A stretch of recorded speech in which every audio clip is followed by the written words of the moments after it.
Good morning student. आज हम पढ़ रहे हैं फैक्टर्स अफेक्टिंग ऑर्गेनाइजेशन स्ट्रक्चर। संगठन संरचना को प्रभावित करने वाले तत्व या घटक। संगठन संरचना का निर्माण करना प्रबंधन का एक महत्वपूर्ण कार्य है।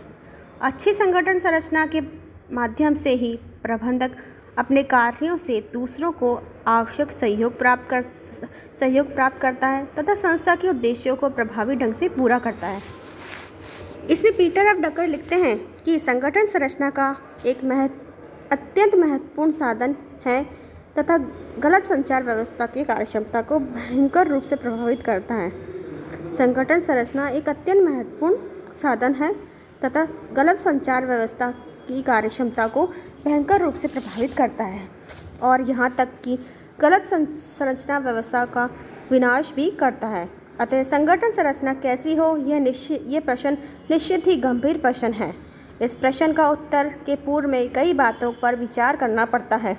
अर्थात दूसरी शब्दों में हम कह सकते हैं कि संगठन संरचना के निर्माण को कई बातें प्रभावित करती है।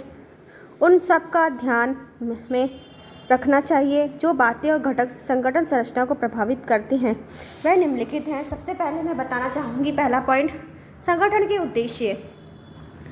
संगठन संरचना का चुनाव करते समय सर्वप्रथम संगठन के उद्देश्यों को ध्यान में रखना चाहिए। चूँकि संगठन स्वयं अपने आप में कोई उद्देश्य नहीं है बल्कि उद्देश्य प्राप्ति का साधन है। अतः संगठन संरचना का चुनाव करते समय संस्था के उद्देश्यों को ध्यान में रखना परम आवश्यक है। येविट्स ने लिखा है कि संगठन संरचना का आधारभूत निर्धारण तत्व संस्था के उद्देश्य हैं। डकर का मत है कि संचार इस प्रकार की होनी चाहिए कि संस्था के आगामी 10 से 15 वर्षों तक उद्देश्यों को आसानी से प्राप्त किया जा सके। संस्था के उद्देश्यों को पूरा करने के लिए विभिन्न कार्य करने पड़ते हैं, कई निर्णय लेने देते हैं।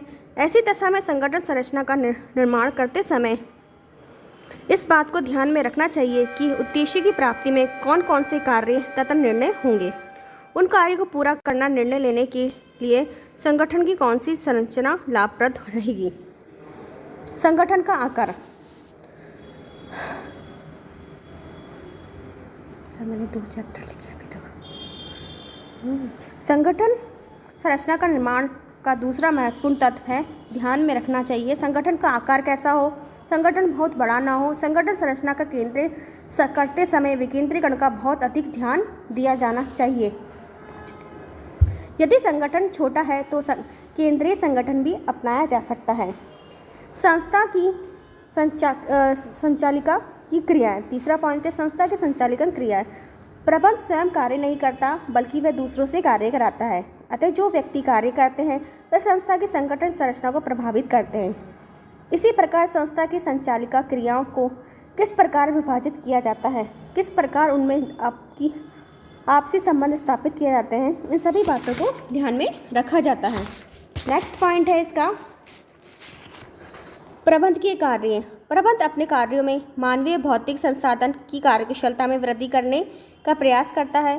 प्रबंध सदैव यह प्रयास करता है कि संस्था के उद्देश्यों को अधिकाधिक कुशलता से प्राप्त किया जा सके।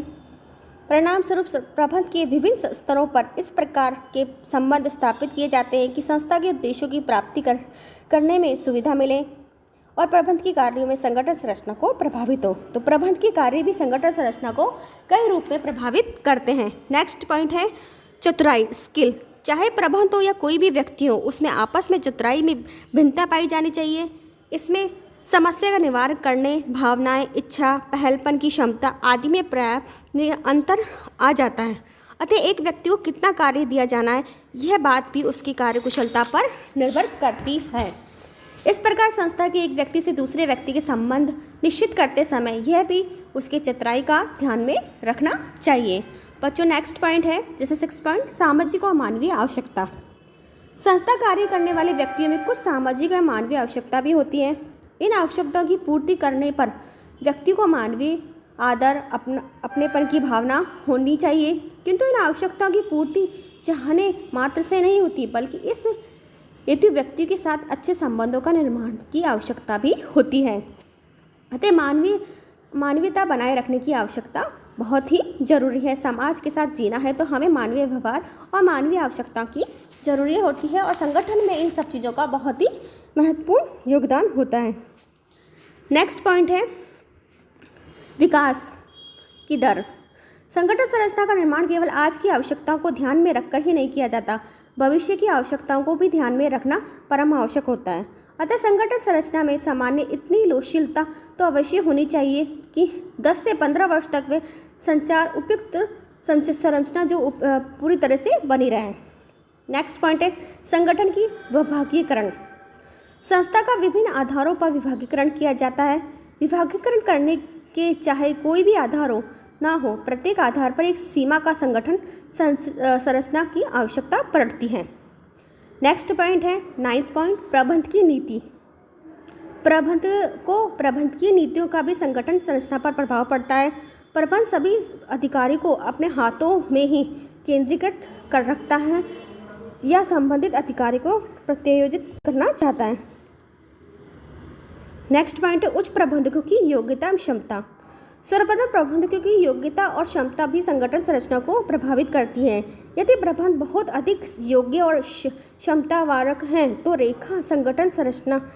रेखीय संगठन का निर्माण करके भी बड़े संगठन का संचालन कर सकते हैं। किंतु यदि क्षमता और योग्यता बहुत उच्च किस्म की नहीं है तो संगठन के ऐसे प्रारूप का चुनाव करना पड़ेगा जिसमें विशेषज्ञों का विशेष स्थान हो, जिससे उन्हें अपने निर्णय और कार्य का निष्पादन में सहायता हो। नेक्स्ट पॉइंट है बाजार का प्रकार। संस्था का बाजार किस प्रकार का है, यह तत्व भी संगठन संरचना को प्रभावित करता है। बाजार स्थानीय, राष्ट्रीय, अंतर्राष्ट्रीय हो सकता है। संस्था का बाजार जितना अधिक विस्तृत होगा उतनी ही विस्तृत संगठन संरचना का निर्माण करना पड़ेगा।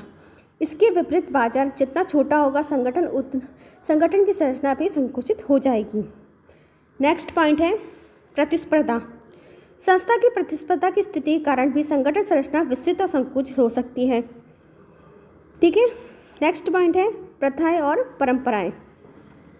व्यावसायिक संस्था में कुछ प्रथाएं एवं परंपराएं भी स्थान रखती हैं। कुछ संस्थाएं परंपरा अनुसार विशेषज्ञों को रखते हैं तो कुछ संस्था आवश्यकता अनुसार विशेषज्ञों को स्थान नहीं देते हैं। इसी प्रकार बाजार की अन्य संस्था किसी विशेष संचार का प्रयोग कर रही है, इस संस्था को वही संगठन संरचना का प्रयोग करना पड़ता है। नेक्स्ट पॉइंट है पद समता। संगठन संरचना करते समय पद समता को भी ध्यान में रखना चाहिए। दूसरे शब्दों में संगठन में किसी एक ही अधिकारी को समान पद वाले अधीनस्थों के अधिकारी के अंतर नहीं होना चाहिए। दोनों समान कार्य करने वाले व्यक्ति के पद और अधिकार को समता बनाए रखनी चाहिए। ऐसा नहीं होना कि संगठन के मधुर संबंधों के सूत्रपात में करना अत्यंत कठिन होगा।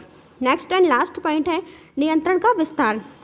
संगठन संरचना में अंतिम किंतु यह महत्वपूर्ण बात का सदैव ध्यान में रखना चाहिए कि एक व्यक्ति के निरीक्षण करने की सीमा क्षमता होती है। कोई भी व्यक्ति असीमित संख्या में व्यक्ति का निरीक्षण और नियंत्रण नहीं कर सकता, इसलिए इस सीमा को ध्यान में रखते हुए संगठन संरचना का निर्माण करना चाहिए। तो बच्चों, मैंने आज आपको संगठन संरचना के प्रभावित करने वाले घटकों के बारे में बताया। ये 15 पॉइंट है। ये 15 ही पॉइंट संगठन के जो स्ट्रक्चर हैं, ऑर्गेनाइजेशन स्ट्रक्चर को पूरे तरह से प्रभावित करते हैं और इन सब चीज़ों का उसको ध्यान में रखना चाहिए, तभी एक अच्छे संगठन का निर्माण हो सकता है। आज के लिए इतना ही। धन्यवाद।